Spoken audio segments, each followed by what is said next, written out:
Non, c'est pas diffusé sur YouTube, là, mais c'est juste qu'on. Ah, Voilà, attends, je peux le diffuser si tu veux, hein. Oui, oui, non, bon. Là, c'est plus un groupe de travail, donc on va Ah, pas. je sais, t'inquiète. Ok. Donc, alors pour faire un petit tour de ce qu'était la prise de poste selon vous, en fait, hein, sur les 30 personnes qui ont répondu, les élus, effectivement, quand ils sont arrivés, il y avait quand même pas mal qui avaient une mauvaise connaissance, comme un quart a priori, d'après vous, des gens qui avaient une très mauvaise connaissance, donc de 30% des gens qui avaient une mauvaise connaissance. Mais après, donc en fait, il y a eu quand même une amélioration de la situation, grâce à votre travail notamment, puisqu'on voit que le mauvais qui a réduit une mauvaise compréhension de ce qu'était votre métier, c'était 10%, quoi. Et donc, la progression de très bon à bon, c'était passé à un tiers. Alors, pour essayer d'améliorer les choses, en fait, entre guillemets, donc le début de mandat, c'est une période clé. Et donc, je vous pose la question de savoir si vous aviez des outils que vous souhaiteriez qu'on essaye de développer. Alors, sachant que, comme on est sur toute la France, effectivement, l'objectif, c'est pas, on va pas faire une seul endroit qui va faire tout, mais c'est plutôt de travailler ensemble sur des moyens de faire diffuser dans les régions, dans les départements, en fait, des modèles types. En fait, aujourd'hui, c'est un peu l'idée, c'est de travailler ensemble sur ces modèles types. Il y a pas une seule façon de faire. On va avoir TMR, là, qui est basé sur, si je une bêtise, c'est Poitou-Charentes, je pense, et à Nouvelle-Aquitaine, qui nous parlera un petit peu de son expérience. Mais au-delà de ça, donc il y avait trois projets potentiels à développer. Donc faire des rencontres au niveau départemental destinées aux élus, donc combiné avec des visites de site. Donc là, effectivement, quand vous c'est quand même l'action prioritaire à développer, hein, donc c'est urgent et important à faire en majorité. Après, il y a donc sur la partie utiliser Internet, donc utiliser un peu comme le réseau IVR-TV des interventions orales enregistrées et diffusées, que les gens puissent venir participer. Donc c'était un peu moins important et urgent, hein, parce qu'on a, mais par contre, c'est quand même une chose qui est quand même majoritairement qui semble apporter un intérêt pour vous. Et puis après, donc l'aspect d'avoir des conférences régionales, bon bah là c'était euh, pas forcément inintéressant, mais c'est pas l'urgence, quoi. Voilà. Je vais arrêter le partage de ce point-là. Donc aujourd'hui, si vous en êtes d'accord, l'idée c'est plutôt un format groupe de travail, hein. Donc pour ça, j'ai préparé quelques éléments. Attendez, excusez-moi, je passe, hop, j'échappe. Donc, je vais vous expliquer un peu comment ça fonctionne. Donc, je vais remettre un lien dans le chat là. Vous allez pouvoir vous rendre, pour ceux qui ne sont pas sur le téléphone portable, mais sur un écran, sur ce document, il y a un Jamboard là, qui permet de participer en direct sur l'apport de post-it virtuel en fait. Voilà. Donc, n'hésitez pas à aller dessus. Est-ce que je vais vous montrer comment ça marche et vous allez me dire si vous arrivez à coller les post-it parce qu'en fait, parfois, il faut que j'arrive à déverrouiller si ça ne fonctionne pas. Donc, je repartage mon écran pour vous montrer comment ça fonctionne. Hop, partager. Voilà. Donc, vous voyez bien l'écran bleu avec les deux post-it là? Benjamin, c'est bon? Ouais, Ok, ça marche. je Bah, viens ça marche. d'écrire un Donc, truc. ça Voilà, marche. Donc, c'est-à-dire que c'est déverrouillé. ça va Alors en déverrouiller. fait, le principe de cette chose-là, donc on va être, donc là on est 12, donc ça va, si on était un peu plus, ça serait des faire beaucoup de post-it peut-être. Donc en fait, je vous explique. Le principe, c'est qu'on a des post-it, vous voyez, c'est pense-bête, ça s'appelle, sur la gauche. Donc vous cliquez dessus, vous avez des couleurs. Bon, ça en fait, on va essayer de coller les couleurs qui correspondent aux post-it qui sont sur l'écran. Par exemple, j'ai posté un post-it vert qui correspond à la question qui est posée. Alors, je me souviens plus de la question, mais une fois que vous l'avez fait, vous pouvez cliquer votre texte, vous faites enregistrer, voilà. Et le post-it, donc là, vous faites annuler pour faire un second post-it, et donc il s'affiche directement. Après, vous pouvez le déplacer donc avec votre petite souris. Vous pouvez le modifier, c'est-à-dire que si vous voulez changer la couleur, bon, c'est pas difficile. Vous pouvez le supprimer, le dupliquer. Voilà, c'est assez simple d'usage et ça permet donc d'avoir un travail collaboratif à plusieurs en même temps et de réordonner en fait les éléments au fur et à mesure. Alors, est-ce qu'il y a des gens qui n'ont pas. Et donc, un des premiers outils qu'on peut aussi travailler, c'est effectivement des journées, en fait, on va dire infrarégionales, départementales ou plus locales, entre guillemets, l'organisation de ces journées-là pour les élus. Et après, en fait, c'est un modèle type qu'on pourrait essayer d'établir ensemble, qui pourra être utilisé par vous-même auprès de vos réseaux régionaux, par exemple, pour essayer de dupliquer, si vous voulez faire ça à plusieurs bassins versants, des choses comme ça. Et voilà, c'est essayer de travailler ensemble. Donc, et pour ceux qui n'étaient pas là au début, on aura le témoignage du réseau TMR qui sera fait après. Donc, je commence en fait, donc je repartage mon écran, mais vous pouvez directement travailler sur votre écran à vous. Donc, la première question va se poser finalement, les élus que vous souhaitez cibler. Peut-être, je vous invite à donc essayer de préciser les élus que vous voulez cibler pour ces journées de formation pour les premiers mandats. Est-ce qu'on vise les présidents en premier? Est-ce qu'on vise les élus des syndicats plus largement? En fait, il y a, je pense, plusieurs publics. Et donc, on va essayer en fait finalement de distinguer les différents publics, les différents niveaux de public, pour pouvoir ainsi peut-être préciser les outils. Voilà. Peut-être un peu décalé, mais simplement répondre au droit à la formation des élus. Alors en fait, c'est une question effectivement, juste pour parler de ça 2 secondes. Donc en fait, ils ont un DIF, un droit à formation, Oui. qui est en cours de rénovation. Ils ont une obligation. Alors pour en parler plus précisément, je n'ai pas tous les éléments en tête, mais ce qu'il faut savoir, c'est qu'au niveau du début du mandat, normalement, ils ont un plan de formation à faire valider auprès de leur structure. C'est plus ou moins obligatoire, si j'ai bien compris. Et donc, s'il y a un des enjeux qui peut être intéressant, c'est de leur rappeler qu'ils ont ce droit à la formation et qu'ils peuvent inscrire donc des heures, peut-être concernant vos questions qui sont l'eau, les rivières, des choses comme ça. Alors, sachant que sur le marché de la formation là-dessus, il n'y a pas grand-chose à ma connaissance. Alors, je n'ai pas la prétention de tout connaître, mais voilà, il n'y a pas grand-chose a priori. Mais non, néanmoins, s'ils peuvent l'inscrire dans leur module de formation, dans leur droit de formation, ça peut être intéressant pour vous. Il faut qu'ils le fassent en début de mandat. Donc, je vous le rappelle Alors, maintenant. la formation est obligatoirement organisée au cours de la première année du mandat pour les élus. C'est la loi engagement de proximité qui a validé ce fait, et notamment dans les communes de 3000 habitants et plus. Alors, sur les classes, donc Jean-François s'interroge sur la mixité des publics et il existe sur Seine-Normandie des classes d'eau élus depuis relativement longtemps. Oui, je vous en parlerai tout après en fait. Pour les récidaux, c'était l'agence de l'eau qui les organisait à Sens et en fait, on était 40 exposants à parler de l'eau sous toutes ses formes. Donc, il y avait autant l'agence de l'eau que la SOR, que des syndicats de rivière, il y avait même un aquarelliste, les pompiers, fait des pêches, enfin voilà. Et c'était accueil jeudi, vendredi au scolaire. C'était grand public? Et samedi, dimanche, grand public. D'accord.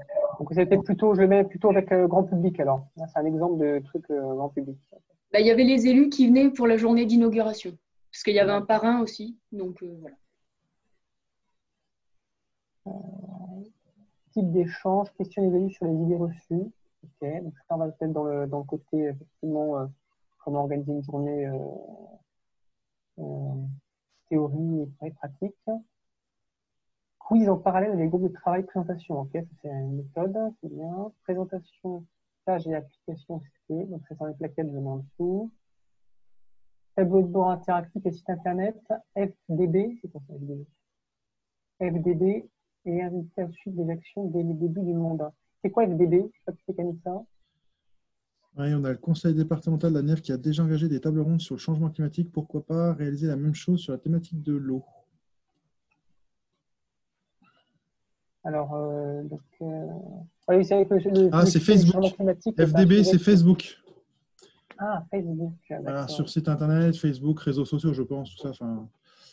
Ouais, d'accord. Donc, ça, c'est un outil que je vais mettre par là. C'est un outil, oui. Hop, hop. Privilégier le côté interaction. Débat de comprendre, je pense à l'AMF, l'Association Maire de France, qui organise pas mal de choses. Alors, le conseil. Qui c'est qui me parlait d'AMF hein? C'est moi. D'accord. Parce que j'en ai fait déjà des formations. tu sais, bah moi, pour l'instant, je ne sais pas s'ils vont programmer des choses sur le Parce thème que de l'eau. je travaille beaucoup avec eux sur la MF 71 et on avait fait des formations GEMAPI pour les élus, justement, pour les présidents de syndicats quand la loi est arrivée en 2014-2015. On a fait Mhm. pas mal d'échanges là-dessus. Et tu crois qu'ils seraient partis? Parce qu'en fait, comme les nouveaux élus, là, ils sont vachement tournés sur la prise de mandat maire et tout ça. C'est un Je créneau sais pas, pour eux, hein, la MF, donc après, il faut leur proposer. ouais. Tu crois qu'ils seraient partants pour faire ça en plus du reste, qu'ils ont un programme sur l'information pour les élus, les autres thèmes, quoi. Oui, ils ont après, voilà, il faut leur demander. Et, moi, c'est la MF département, enfin, de Ah oui, Saône-et-Loire, donc après, il faut voir tous les MF, mais c'est un peu leur job quand même. Donc. expérience sur ça, certainement, lors de la génétique de la gestion d'apéro, débat avec l'assaut des petits débrouillards pour les élus. Je porte la caisse. Est-ce que la personne qui a parlé de l'apéro débat pourrait nous en causer 2 secondes en prenant la parole? Je ferai un point sur les questions après sur le chat. Et sur la Sarthe, a priori.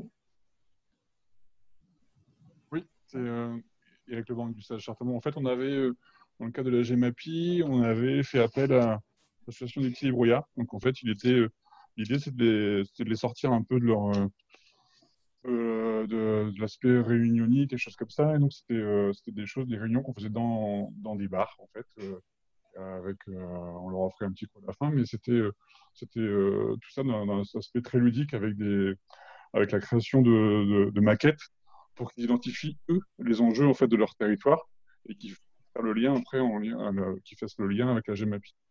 Donc, c'était plutôt enrichissant. Après, la difficulté, en fait, c'était pour certains élus, en tout cas, comment dire, de travailler sur ce genre d'outils. C'était pas forcément simple pour tous, mais en tout cas, c'était vraiment très intéressant en termes de retour et d'implication après par rapport à la GEMAPI. Et tu peux donner un exemple de ce qu'ils ont pu faire comme production, par exemple, hein?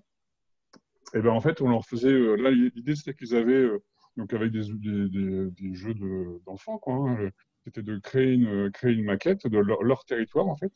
Et ils identifiaient, vu ça, sur le cours d'eau. Alors, l'avantage, c'est qu'ils avaient tous des visions différentes, en fait, des aspects, milieu aquatique. Donc, un qui était vraiment très, très appuyé sur les aspects eau potable, l'autre sur les aspects agricoles, sur l'aspect bocage. Et donc, ça les faisait vraiment discuter ensemble. Et au final, après, ça permettait, dans beaucoup de cas, en fait, de comprendre l'intérêt de mettre en avant l'intérêt de la GEMAPI et en quoi ils pouvaient, eux, agir sur cette démarche-là. D'accord. Et donc finalement, c'était un outil c'était que pour les élus ou c'était ouvert plus largement? Que pour les élus. D'accord. Donc finalement, c'était un outil pour eux de confronter leur point de vue, finalement. Une sorte d'outil de débat, quoi. Confronter leur point de vue et c'était surtout, c'est comme c'était au tout début, quand la GEMAPI est sortie, de comprendre en fait en quoi cette nouvelle compétence que beaucoup prenaient comme une contrainte, en quoi elle pouvait aussi les aider en fait dans leur démarche pour répondre à leurs enjeux. Pour continuer un peu sur ce genre de procédé, finalement, où on utilise un vecteur, là, par exemple, c'est le jeu, entre guillemets, pour mettre en place une discussion. Donc, je vais l'écrire un peu. Ça s'appelle le projet ICAR, hein, en fait, qui était très axé changement climatique. Et c'est comme c'est un sujet d'actualité, ça a permis de réunir des élus dans les bassins versants, en fait, autour du sujet de l'implication, comment ils voyaient l'impact sur leur territoire de ce changement climatique. Donc en fait, ça passait en 3 étapes. Il y avait une première étape qui était le ressenti. Pour vous, le changement climatique, c'est quoi? Comment concrètement vous voyez comment dans votre vie? Dire, je sais pas, moi, je vois des oiseaux que vous ne voyez pas avant, je vois de la sécheresse, des trucs comme ça. Après, il y avait une étape donc, qui était un apport de connaissances. Donc, qui était là, il y avait des chercheurs carrément, qui étaient un procédé, en fait, un processus suivi avec des chercheurs, donc qui apportaient une connaissance brute, avec une aura entre guillemets, qui permettait d'apporter une caution intellectuelle au fait que les phénomènes, de quantifier le phénomène du changement. Donc, par exemple, plus 1 degré depuis les 70, et dans la projection, ça va être plus 3 degrés, par exemple, plus 2, bref. Et après, on les faisait réagir sur un autre chose qui était de imaginer leur territoire de demain. Donc, on rejoint un petit peu ce que tu proposais, Eric, qui est donc il y avait une sorte de carte et on disait, ben, en fait, demain, tu te mets dans un scénario où il y a la sécheresse l'été, il n'y a plus d'eau dans la rivière, n'importe quoi. Mais en fait, c'était pour les pousser, en fait, à une contrainte. Et avec cette contrainte, ils devaient imaginer comment la gérer. Et donc, ça permettait, ben, je pense, notamment à des territoires où il y a des canaux, canaux VNF, hein, de se poser la question, ben, par exemple, j'ai plus d'eau pour faire les canaux.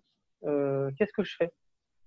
C'était pour déverrouiller en fait l'esprit et les amener à réfléchir au-delà des habitudes. Parce qu'en fait, dire que demain on va abandonner les canaux, si tu dis ça comme ça dans un rayon politique ou comme ça, ils vont peut-être pas forcément adhérer. Par contre, si tu leur mets dans une contrainte et un futur probable, en disant voilà, ben, imaginons que j'ai plus assez d'eau pour irriguer, je sais pas, le maïs ou alimenter les canaux, qu'est-ce que je fais? Et à partir de là, c'était des réunions multi-acteurs, il n'y avait pas que des élus, il y avait des gens, des bateliers, des agriculteurs, c'était assez ouvert. C'était organisé dans le cadre de commissions locales de l'eau. Et ça permettait pour eux de déverrouiller cette linéaire. Oui, demain, c'est qu'on va être obligé de faire des choix qui sont forts. Et à partir de là, donc l'atelier se terminait. Et c'était parfois en 2 journées. Ensuite, il y avait une suite qui était proposée, qui était des ateliers de construction finalement de structures désirables. En imaginant, bah voilà, maintenant on sait qu'on a potentiellement des risques sur les canaux et tout ça, ou sur l'agriculture, bah, comment on essaye de passer à l'action sur ces points-là. Alors, c'était le plus difficile, hein, parce qu'effectivement, les élus ou les gens autour de la table n'ont pas forcément les moyens de faire le changement, mais en tout cas, ça a permis d'imaginer ce changement et de pouvoir le projeter dans leur politique publique, puisqu'ils sont peut-être élus à la Comcon, ils sont peut-être élus à la mairie, et donc finalement, s'approprier cette projection d'un truc qui va leur peut-être prendre des décisions importantes. Alors, j'en parle parce que ça me semble un outil qui est pas mal au niveau du déroulé, et je mets juste dans le chat, en fait, le lien qui vous donnera une méthode pour suivre ces réunions-là, qui permet donc de tout simplement, avec un méthode à dérouler type, proposer ce type d'animation. Voilà. Benjamin, tu voulais intervenir? Oui, je vais intervenir pour avoir participé au projet ICAR, mais c'est vrai que c'est très intéressant. Les outils, en tout cas pédagogiques, sont relativement bien faits. Non, je voulais intervenir sur plusieurs personnes qui ont parlé. Donc, j'ai effectivement abordé le sujet de l'AMF, l'Association des maires de France, mais il y a les universités des maires qui sont fin août, où donc, voilà, certaines personnes ont parlé de ces universités pour faire un point sur l'eau. Jérôme Clair, apparemment, a fait un point là-dessus. Jean-François dit effectivement que c'est chasse gardée à la MEF, hein, les formations des élus. Il faut quand même faire attention. Il y a une maquette qui existe, la rivière Madi. Donc, je pense qu'on pourra mettre ça également dans le drive. Nicolas Derval voilà, évoque qu'il faut vraiment varier les outils pédagogiques pour augmenter l'intérêt. Il ne faut pas rester que sur une seule chose.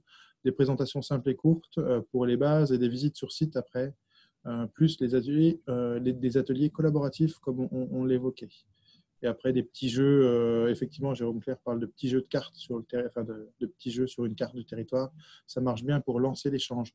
Je pense que les ateliers, l'apéritif là, qui a été fait, c'est pas mal aussi. Donc voilà, on a quand même pas mal d'échanges sur le sujet. Ok. Bon, en fait, juste pour rebondir sur l'aspect effectivement chasse gardée à mettre, effectivement, c'est plus des ateliers d'échange, des retours d'expérience que des formations. Après, bon, sans vouloir faire, c'est un petit peu aussi de l'habillage, puisque derrière, on cherche quand même à ce que les gens aient une connaissance, un vernis. Après la forme en elle-même, on n'aura pas, je dirais, de label de formation. Non, mais pour avoir travaillé avec eux, et je pense que voilà, si on les sollicite, ils ont un pouvoir d'invitation ou d'impact plus important que les syndicats ou que notre petite personne, notre petit technicien.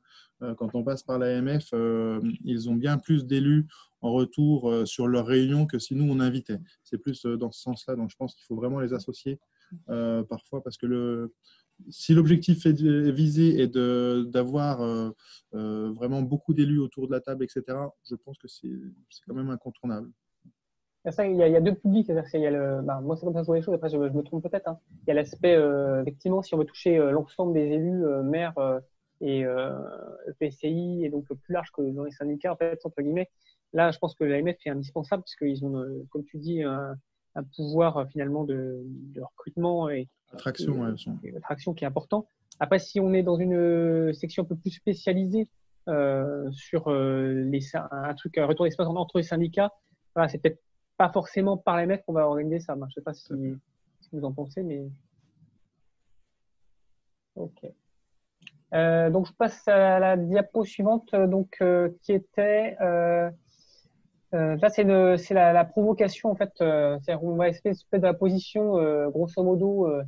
Qu'est-ce qui fait qu'on va foirer une réunion Je te coupe, Antoine. Est-ce que tu as sur ta diapo précédente, tu avais mis comment savoir si on en a atteint notre objectif? Oui, en fait, je l'ai mis, mais quand j'ai plus de place. Ah, d'accord, ok. En fait, les objectifs en fait qu'on a mis, en fait, c'est qu'on peut prendre 5 minutes pour le faire, mais dans ces cas-là, il faut juste que je déplace tous les trucs et je ferai des duplications après. Voilà. Et là, ça va être un peu chaud. Est-ce que pour vous, grosso modo, en fait, c'est la question, c'est si on a réussi finalement à faire une bonne acculturation de vos élus, vous serez heureux si quoi? Si l'élu il est capable de porter les projets tout seul, si vous serez comment essayer d'estimer en fait finalement le fait qu'on ait atteint l'objectif de ces formations en fait. Formation entre guillemets, puisqu'on n'a pas le droit de faire la formation. Quand on pose ces questions-là, en fait, c'est parce que quand vous allez faire vos formations ou vos journées d'échange, en fait, il faut essayer que vous trouviez vos propres indicateurs de réussite, hein, parce que finalement, il faut essayer de regarder et trouver les moyens de juger la pertinence de l'opération pour pouvoir éventuellement réajuster, quoi. Que faire pour que le trouve que la formation soit nulle et ne revienne pas? Hein, vous pouvez vous lâcher, hein. Vous avez vécu certainement des choses.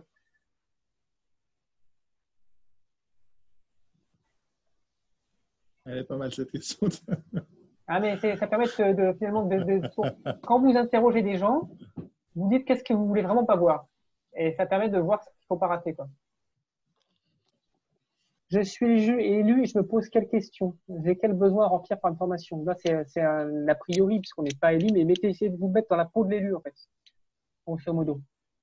Est-ce que si vous êtes élu, je ne sais pas, sur n'importe quoi, vous êtes élu sur l'énergie renouvelable, hein, vous n'y connaissez rien, quels sont vos besoins pour remplir par une formation? Quels sont vos sujets? Pour prendre la question de l'eau, mais ça va pas pouvoir trop embrouiller.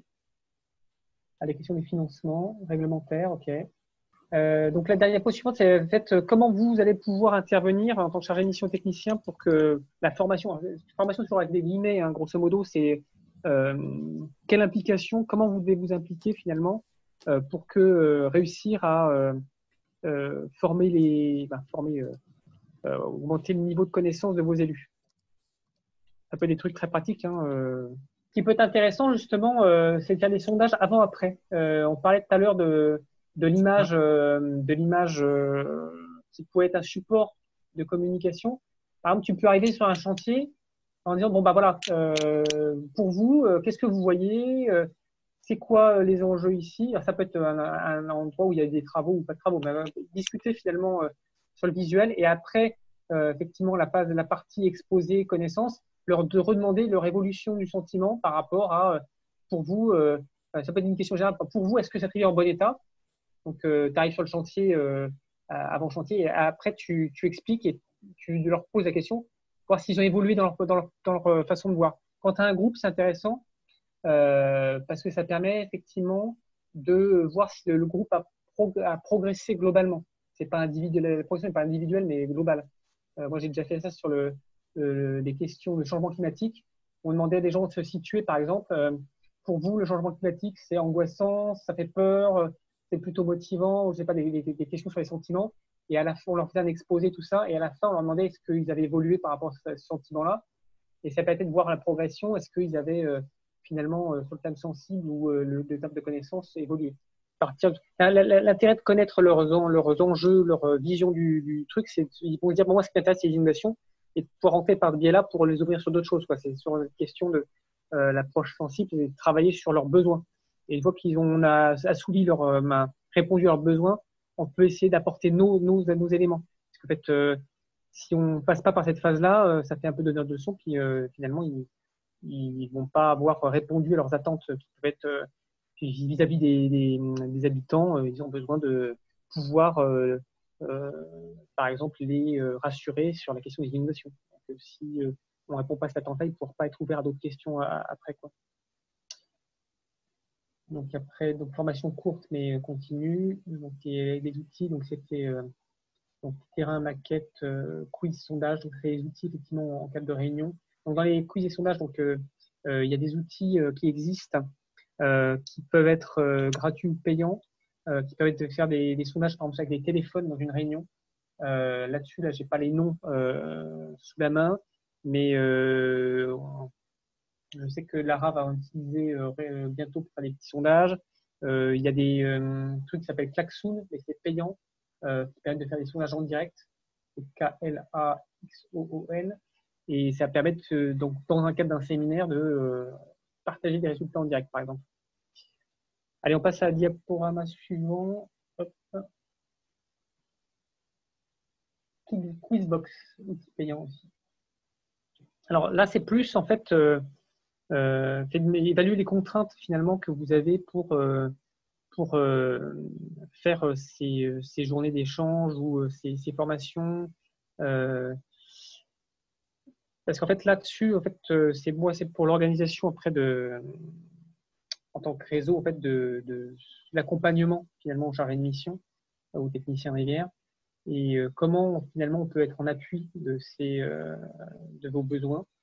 Et donc il y a dans le tableau 5 en fait il y a 4 cases, hein, c'est une analyse à forme, les atouts qui permettent donc en organisation interne de participer ou de faire de la formation des élus. Donc, ça peut être, je sais pas moi, le fait que vous ayez cette partie de vos missions, des choses comme ça.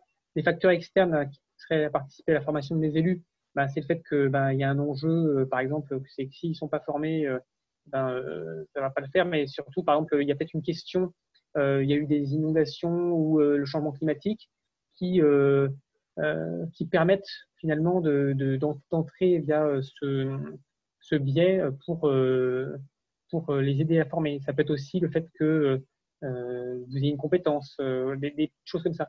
Bon, bonjour à tous, puis merci de m'accueillir sur cette plateforme en ligne. Ouais, du coup, bon alors après ce qu'on s'est dit, nous c'est quelque chose qu'on a mis en place effectivement dans le cadre du réseau TMR, Technicien Médiateur Rivière, donc plutôt sur la partie Nouvelle-Aquitaine, Centre-Val de Loire, quoi.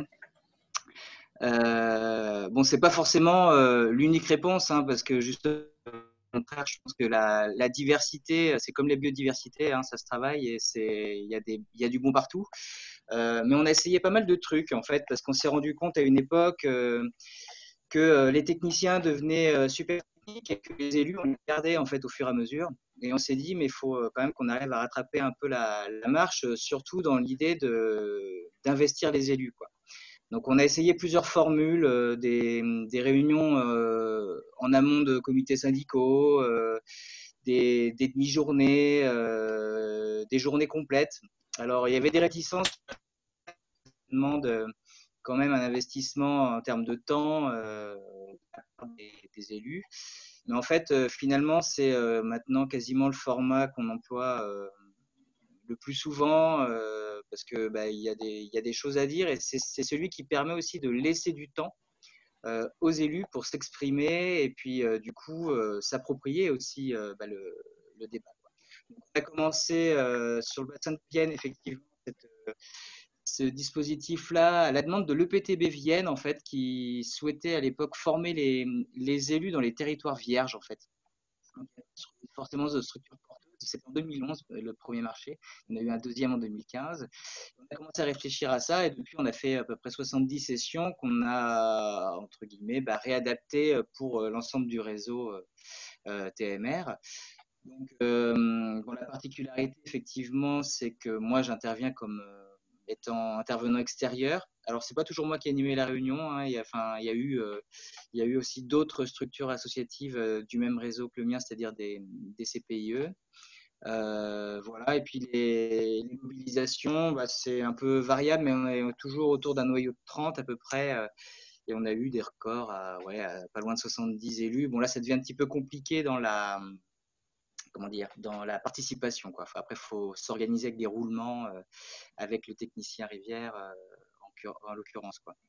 Donc le but principal en fait de ces réunions, parce que bon, quand on fait une formation, en fait, c'est bien de se poser la question des objectifs, quoi. Parce qu'il faut se dire qu'on a l'habitude de dire en ingénierie de formation qu'on retient 7% de ce qu'on entend. Donc en fait, je vous invite à écrire en fait les 7% que vous avez envie qu'ils retiennent. Et c'est bien de les placer dès le début et de les rappeler à la fin, parce que c'est vraiment quelque chose qui est important de cibler, quoi. Voilà, donc nous, l'idée, c'était d'abord de donner envie aux élus de s'investir, en fait, de revenir, voilà, qu'ils sachent pourquoi ils sont là et quel message ils pourraient porter. Et pour ça, ils ont besoin de connaître, de cerner en tout cas l'univers rivière, même si on ne peut pas traiter de tout dans le détail en une journée. Après, les techniciens rivières connaissent super bien le truc, donc on peut aller plus loin, mais il faut au moins qu'ils arrivent à cerner un peu cet univers-là. Peut-être passer. Bon, on se base souvent sur sur une journée type. Et tout à l'heure, il y avait un commentaire qui disait c'est bien de créer un peu de convivialité. Il y avait une expérience dans les bars là. Bon, je trouve ça assez intéressant parce que c'est des lieux un peu décalés pour eux. Et en fait, si vous pouvez l'organiser sous forme un peu d'un moment un petit peu particulier dans leur mandat. Voilà, une petite journée, bon, c'est pas non plus la fête, mais un truc, ça va les marquer, quoi. Et quand il y a un peu de sensoriel, un petit peu de ressenti, un peu de, voilà, je sais pas comment trouver le mot, mais voilà, dans cette journée-là, ils vont mieux associer et se souvenir des idées, quoi, quand il y a un peu d'émotion. C'est ensuite. Donc, si on regarde en détail, c'est quoi le contenu de la formation qu'on propose? Bon, on l'ajuste toujours en fonction des territoires et des priorités des territoires, hein, bien sûr. Mais l'idée, c'est de leur montrer un peu la grande commode de la gestion des bassins versants et des cours d'eau. Et puis après, il y a des tiroirs, ils sont plus ou moins concernés. On va rester plus longtemps sur un tiroir qu'un autre. Mais l'idée, c'est de comprendre qui sont dans un grand ensemble, que finalement toutes les structures essaient de gérer les mêmes sujets, ont tendance à tirer vers les mêmes axes aussi. Donc pour ça, ils ont besoin de comprendre déjà comment ça marche un cours d'eau de base, quoi. Voilà, c'est-à-dire une rivière, s'il n'y avait pas d'humain, ça marcherait comment? Voilà. Donc ça, c'est tous les sujets de l'hydromorphologie. Une rivière, ça bouge, voilà, c'est en équilibre. Et puis toute la vie s'est adaptée à cet équilibre-là. Donc effectivement, nous, on est des humains, on a besoin d'utiliser la ressource. Donc on va contraindre un peu ces besoins fondamentaux de la rivière. Et puis jusqu'où on peut aller. Et puis quand on dépasse ces bornes, on s'expose à des risques. Et là, c'est intéressant d'identifier ces risques aussi, quoi. Voilà, donc je pense voilà, les assecs, les surérosions, les crues, voilà, il y a pas mal de sujets comme ça, de risques.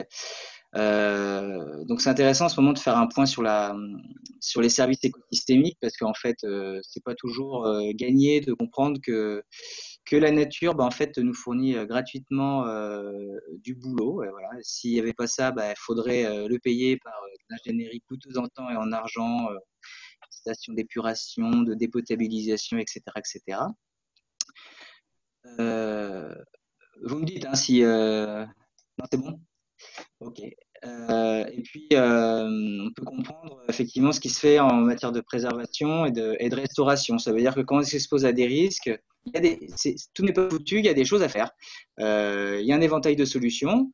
Bien sûr, on va rester sur ce qui est la loi, mais là-dedans, il y a moyen d'être au ras de la loi ou devenir très ambitieux. Et ça, c'est le projet politique en fait hein, de l'élu. Et l'idée, c'est de lui rappeler que c'est lui qui a ce rôle-là. C'est-à-dire que le technicien, on a toujours, d'un point de vue technique, on sait comment répondre à un problème. Après, c'est à l'élu de décider quand même. Donc, il faut qu'il comprenne quel est son rôle là-dedans. voilà, et porter un vrai projet politique, quoi. Et ça, c'est peut-être le plus difficile à, à définir, mais en tout cas, il faut lui donner envie, effectivement, enfin, nous, on parle là-dessus, de réfléchir à ce qui serait, voilà, ce qui serait le meilleur pour son territoire. Et bien sûr, là-dedans, il y a des idées reçues qui viennent un peu parasiter les discours. Vous les avez tous eus dans vos réunions, hein, je pense. Et donc, c'est intéressant de prendre un temps pour les déconstruire. Voilà. Et donc, faut pas hésiter à leur poser les questions. Voilà. Penser que si on supprime un barrage, par exemple, est-ce que ça veut dire qu'il n'y aura plus d'eau, concrètement? Voilà. Et là, c'est intéressant de leur faire confronter un peu leurs idées. Parce que ça revient tout le temps en fait dans les réunions, et tant qu'ils n'ont pas vraiment compris la logique, ça reviendra tout le temps, quoi. Ouais, on peut peut-être tourner. On parle d'intérêt général. Bon, ça, c'est un exemple de vignette que je mets un peu pour, de temps en temps, rendre les choses un peu plus ludiques. Ça représente un peu les services rendus par les zones humides. Voilà. On sait que depuis l'évaluation économique des zones humides, on sait que ça nous rapporte de l'argent. Finalement, à la collectivité, rarement propriétaire, c'est bien là le problème. Et puis là-dedans, on leur demande de chercher, voilà, un peu le symbole du coup, voilà, le rôle de l'éponge. Donc c'est la régulation de l'eau sur le temps, voilà, la nurserie, les aspects touristiques, voilà, la limitation des sécheresses ou des inondations qui mobilisent des secours et qui coûtent beaucoup d'argent aux assureurs, par exemple. Voilà, puis après toutes les vertus simplement de promenade, d'apaisement. Voilà, souvent c'est le petit coin où il y a aussi voilà, un peu de verre au 15 août, alors qu'on est tous en sécheresse. Voilà. Puis j'ai mis Shrek, ça c'est pour la petite blague, c'est parce que dans les zones humides, on a des contes, des histoires, et puis certains on se s'en saisir et faire un peu d'argent avec. Donc voilà, ça sert toujours à quelque chose. Donc, voilà. C'est une proposition, mais ça permet un peu d'égayer un peu aussi Juste, Jérôme, là-dessus, je voudrais rebondir sur une technique, justement, la photo-interprétation pour aider les gens à s'exprimer. Dans une réunion, par exemple, où tu voudrais aborder le rôle des zones humides ou votre vision de la rivière, tu peux mettre en fait effectivement tout un tas d'images sur une table et tu te dis aux élus, voilà, quelle est votre vision du rôle d'une zone humide, par exemple.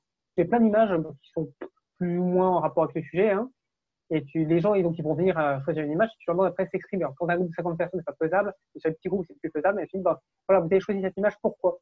Et ça permet effectivement les gens qui auraient peut-être du mal à s'exprimer de finalement prendre le support pour aller exposer son point de vue.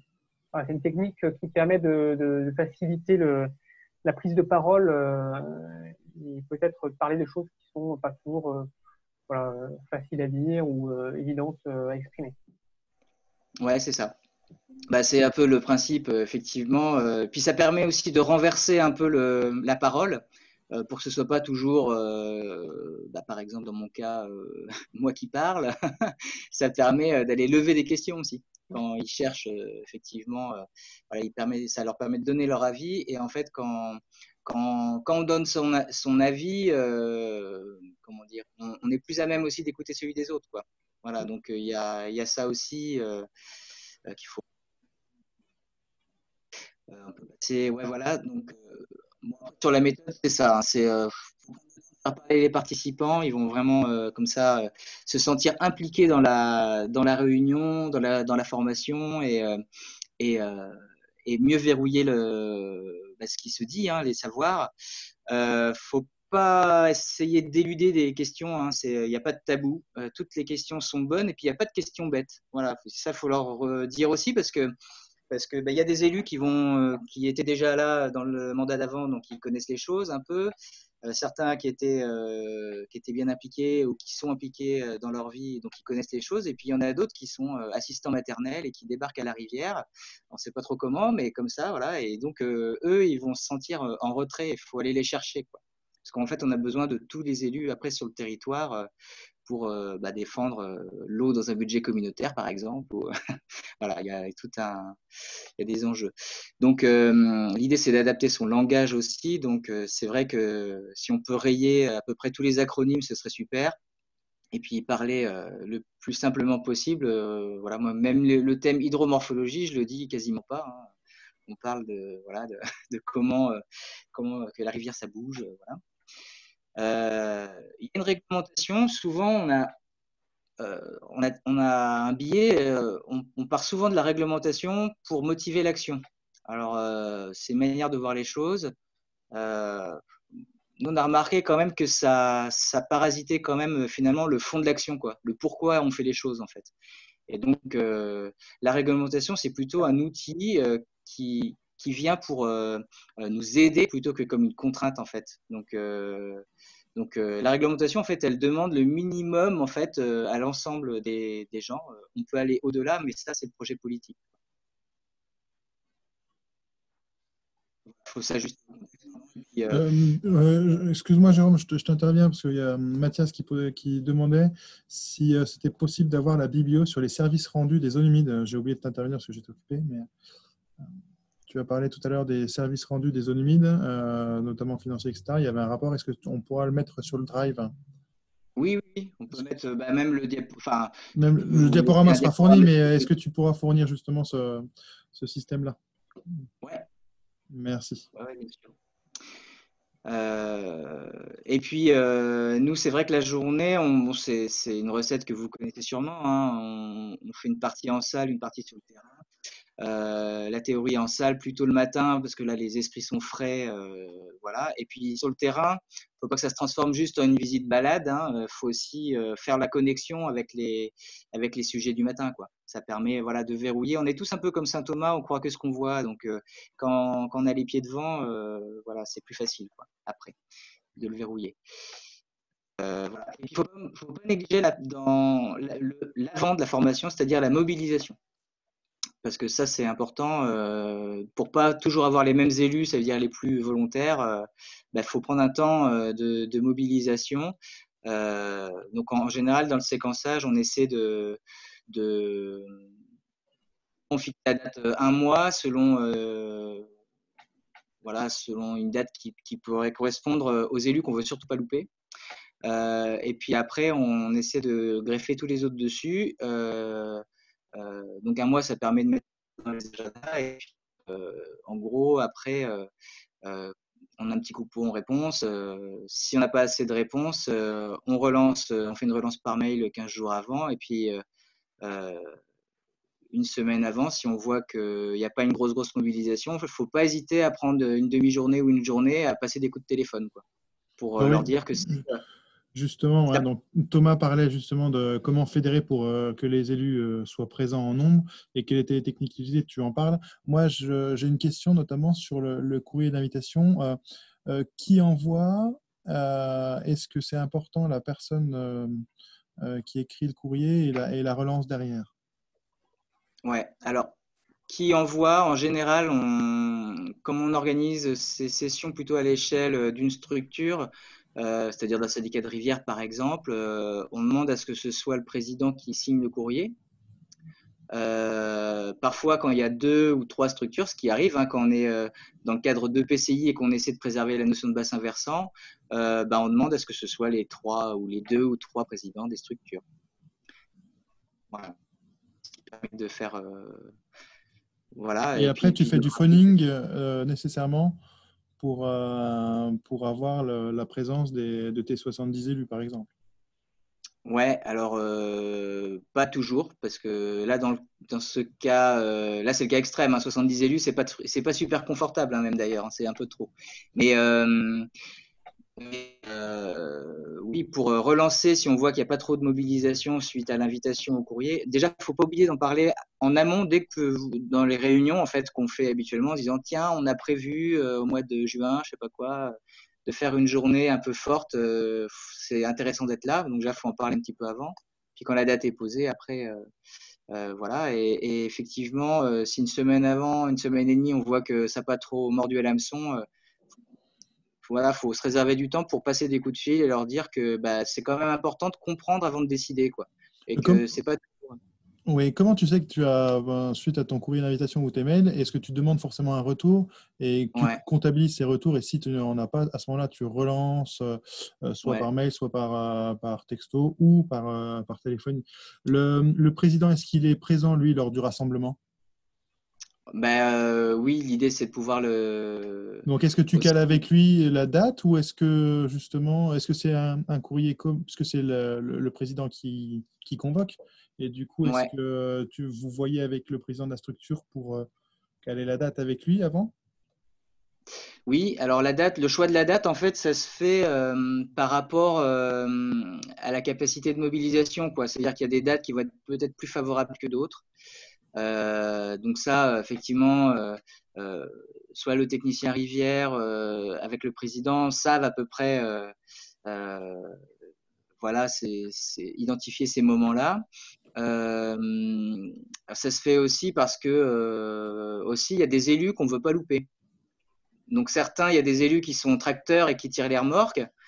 Donc ceux-là, on aime bien les avoir avec nous parce qu'effectivement, en général, les interventions qui va pouvoir y avoir dans la salle vont nous amener à échanger plus sur les thématiques qui nous intéressent.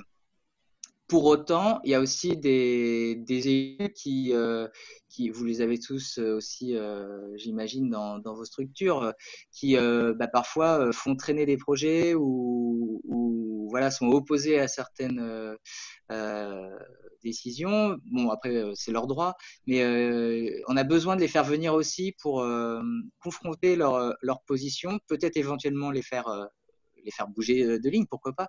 Mais en tout cas, que prendre aussi en compte leur avis. Donc du coup, ces élus-là, on essaie de les cibler et puis on essaie de, voilà, de les faire venir aussi à ces moments-là. Donc les dates, elles se choisissent un petit peu en amont avec autour du président et les élus qu'on voudrait ne surtout pas rater, quoi. C'est un peu comme Merci. ça que se choisit la date. Et puis voilà, après, et sur les lieux de visite, après, bon, on essaie d'aller dans des endroits où il y a eu des tentatives de restauration, alors réussies ou même pas réussies, c'est intéressant de voir aussi parce que finalement, ce qui s'est fait à une époque, aujourd'hui on revient dessus, et puis ce qu'on fait aujourd'hui, peut-être qu'un jour on le fera évoluer aussi, donc il faut garder un peu de souplesse par rapport à ça. Euh, voilà, n'empêche que voilà, sur des sujets qui sont un peu cristallisants comme la suppression d'un barrage, par exemple, ou d'un seuil, ou voilà, ça fait souvent peur. Bon, quand on va sur un site où ça s'est déjà réalisé, souvent voilà, ça s'allège un peu. Alors si c'est pas sur le territoire, on peut après imaginer aller chez le voisin. C'est intéressant aussi. Et c'est pas mal de faire témoigner justement un élu qui a suivi ces travaux-là. Ça permet à la fois d'avoir un discours d'élu à élu qui est intéressant, ça varie encore la forme, et puis ça valorise aussi l'élu qui s'est déjà investi, puisqu'il se place en tant qu'après en tant que modèle, quoi, quelque part. Donc ça le conforte dans sa position et son envie de continuer ce genre de travail-là, quoi. Voilà. Puis après, on essaie de faire vivre un peu la, la journée, en fait, par la transmission effectivement des documents qui ont été fournis, y compris aux élus qui ne se sont pas déplacés. On fait effectivement un petit compte rendu. Puis après, en fonction des territoires, ça revient un peu après dans les différentes réunions. Ah ouais, tu te souviens qu'on est allé sur tel site, quand on a parlé de ça. Voilà, ça c'était encore une journée. Celle-ci, on avait un peu zoomé sur le thème des zones humides, c'était un peu moins généraliste. Et puis à la fin, je vous ai mis quelques liens, voilà, sur une journée type. Alors on utilise pas mal, on a trouvé que c'était bien.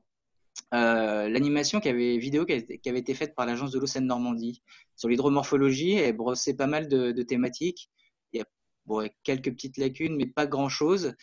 Et puis après, on avait fait un diaporama voilà, pour compléter un peu sur l'éventail des solutions techniques possibles et le rôle de l'élu. Et du coup, il est accessible sur le second lien. Je voudrais insister, moi, sur le rapport des élus en off, justement, dans ce type de journée. Est-ce que tu peux en parler, justement, un petit peu? de ces échanges qui Alors, sont pardon, sur entre midi et 2, de ces choses comme ça? Oui. Alors ça, c'est des moments qui sont importants parce que, comme je vous disais, c'est important de mettre un petit peu d'émotion, de convivialité dans ces journées-là. Déjà parce que si c'est chiant, ils ne reviendront plus. Donc, il faut quand même trouver un truc qui soit attractif.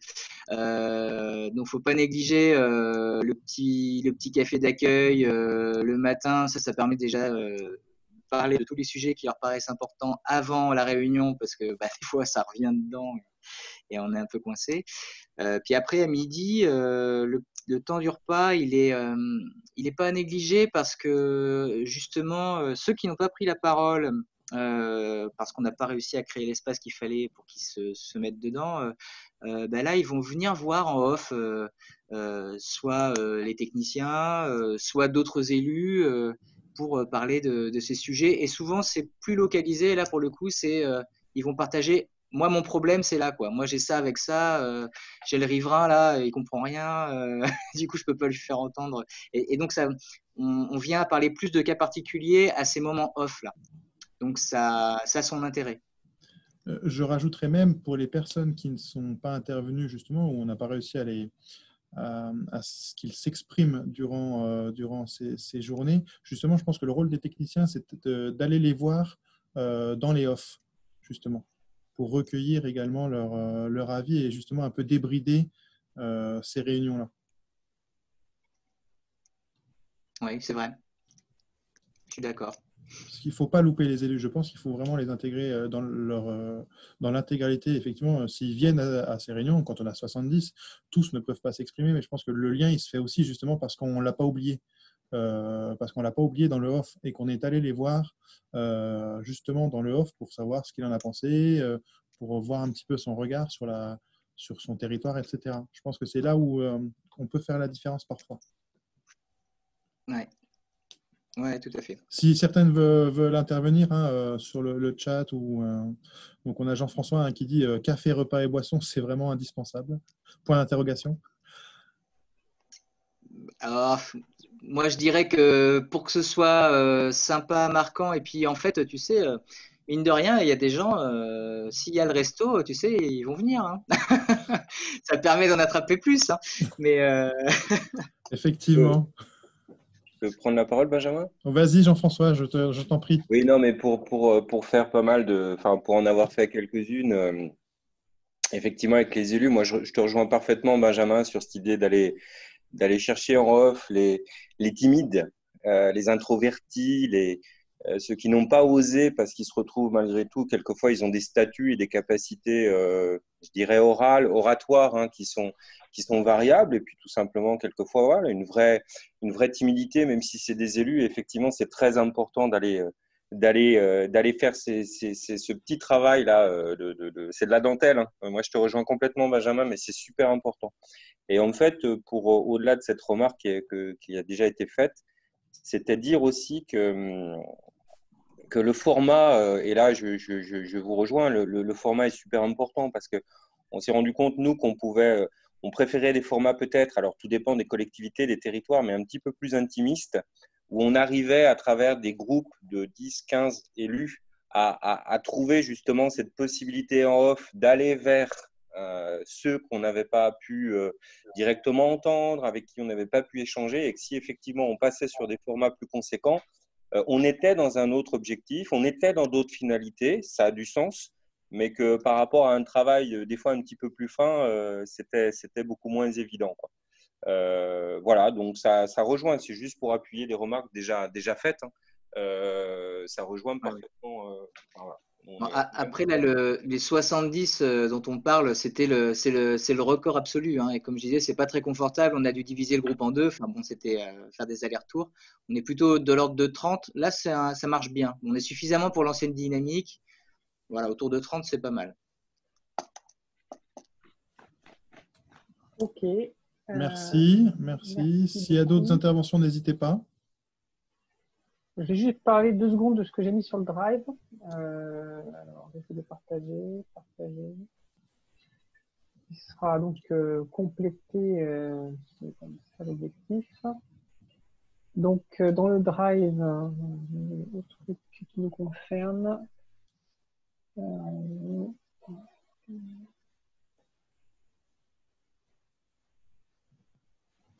Alors, donc en fait, bon, j'ai commencé à faire des thèmes, hein, donc élu comprend la jamais pile, les zones de captage, donc on va essayer de voir si on peut faire des thématiques et avec les documents qui seront fournis, et puisqu'on va pas réinventer la poudre si les documents existent déjà. Et j'ai mis un truc sur les classes d'eau en fait. Alors pour l'instant, je sais pas si ça a marché. En fait, il y a pas mal de choses qui ont été faites par Seine-Normandie, qui sont des prototypes d'ateliers participatifs et toutes ces choses-là, en fait, un petit peu calibrées, expliquant aussi un petit peu comment le monter, comment pour l'animateur, en fait, entre guillemets, comment dérouler la journée vis-à-vis des élus. Donc, vous verrez ces documents sur le Drive. Après, j'ai un autre truc que je voulais vous montrer, bah, c'est le site internet de l'Agence de l'eau où on trouve ces éléments-là, notamment partager d'écran.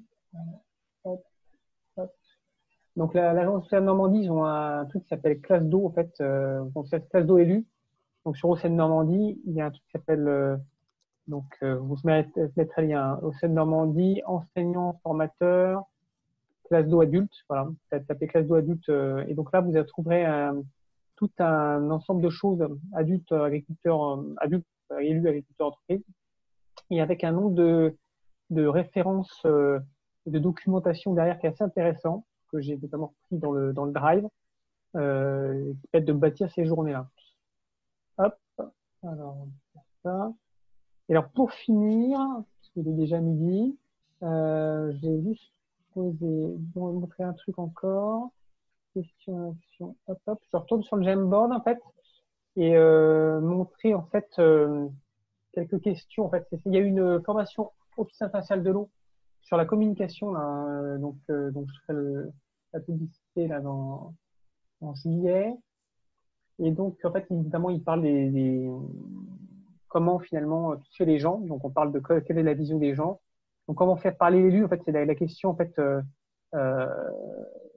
pour démarrer finalement vos relations avec les élus. Vous pouvez leur poser des questions en début de comité syndical ou de réunion. Par exemple, quel est votre usage de la rivière? Promenade, pêche, baignade. Voilà, est-ce que vous avez un coin de baignade préféré? Est-ce que vous pêchez? Si oui, vous pêchez quoi? C'est quoi votre poisson préféré? Des questions bêtes, mais qui permettent un petit peu de dépasser la posture institutionnelle d'élite technicien et d'aller sur finalement un échange. On dit, bah, tiens, c'est quoi ton poisson préféré? Bah, le poisson préféré, moi, c'est la truite ou je sais pas quoi. Ou moi, c'est le merlu. Et après, en fait, c'est juste pour des méthodes en fait, pour briser la glace en début de réunion. Et en fait, après, donc, dans les questions plus sérieuses, en fait, la rivière, vous la voyez comment? Donc, ça peut être une photo d'interprétation, par exemple, pour aider aux gens à montrer des photos de rivière, à dire, bah, moi, ma rivière, c'est ça, j'aime ça, par exemple, les aider à s'exprimer. Après, vous pouvez leur demander, finalement, au-delà de l'aspect comment vous voyez la rivière, quels sont les problèmes posés par la rivière? Cette fois, vous passez sur au-delà de leur ressenti d'image, qu'est-ce qu'ils ont comme besoin? Donc, les problèmes, ça va être l'inondation ou je sais pas quoi. Et à partir de là, quand vous connaissez leurs besoins, comme je disais, on va pouvoir les intégrer finalement dans notre discours ces besoins et pouvoir répondre à leurs attentes. Et surtout aussi, ce qui peut être intéressant pour eux, même si effectivement c'est pas des techniciens, c'est de connaître finalement leur point de vue sur qu'est-ce que vous feriez pour améliorer la situation. Vous avez identifié un problème, vous avez identifié une solution.